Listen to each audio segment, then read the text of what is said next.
So joining the Dolphins on this third down, 3rd and 7, as you can see, we're still in the third quarter. Ball is on the Bills' 20-yard line. So the offensive formation on this third down is trips right tight. It's exactly the same formation as we saw in the last third down, except there's no motion. Parker at the top of the screen has a curl at 11. Ford at the bottom screen also has a curl at 11. Interestingly, Gesicki is still running the seam, and Bowden has a slant post with a stutter at 6 yards. So just looking at what the defense are going to do, they're trying to disguise their coverage initially. There's a DB on the safety on the 15-yard line. He's going to bail for depth.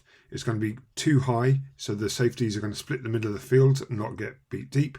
Everyone else is playing man coverage. Corners playing press, and the linebacker over Gesicki is going to try and play press and to delay the timing of the route. So now just to look at the offensive blocking scheme and what the defensive line are doing in this third down. We know that 44, the linebacker who's up on the line, is responsible for Gesicki, number 37. So that leaves us 5 offensive linemen against 4 defensive linemen. Pretty straightforward. And we'll look at a little bit more in film. Wide film on this third down. As mentioned, it's already the same pattern. The difference is on this route, we're just going to ignore Parker and Ford at the bottom, not because they're bad routes, but they're just well covered. What I want to focus on initially is Gesicki. The linebacker is going to try and reroute him or delay him to destroy the pattern on the timing for Tua. And now, as we see it, gets clean release. Linebacker here is covering him, and now he starts to trail. The safety isn't in the middle of the field. This is on. This, this is a touchdown. It should be taken. It isn't taken. Now, when we go back, I want now to look at Bowden.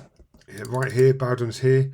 So he's not pressed because the DB is off the line of scrimmage. DB can't influence the route here. As he backpedals, right there, he takes a stutter step just to allow Gesicki to clear. He breaks in. This is as wide open in the NFL as this is going to get.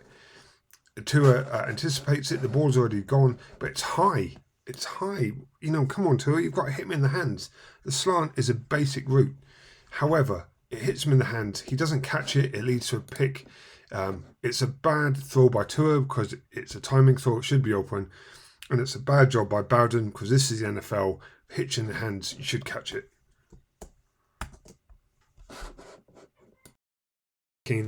At the coach's film of the offense versus defensive lines. It's pretty straightforward. We're not going to spend too long on it, but just some things to look at. Just the play of both our tackles. Do a really good job here, keeping the width of the box. I love this, throwing a defensive lineman to the ground, but really the person I want to give the most praise to is Jesse Davis. He's on an isolate. We've got a combination here between the guard and the tackle, so this leaves Davis one-on-one with 94. Good job, keeps his hands going, doesn't influence the play. Offensive line win that. We're seeing a gradual increase in quality over the course of the season. Let's hope that continues into next year.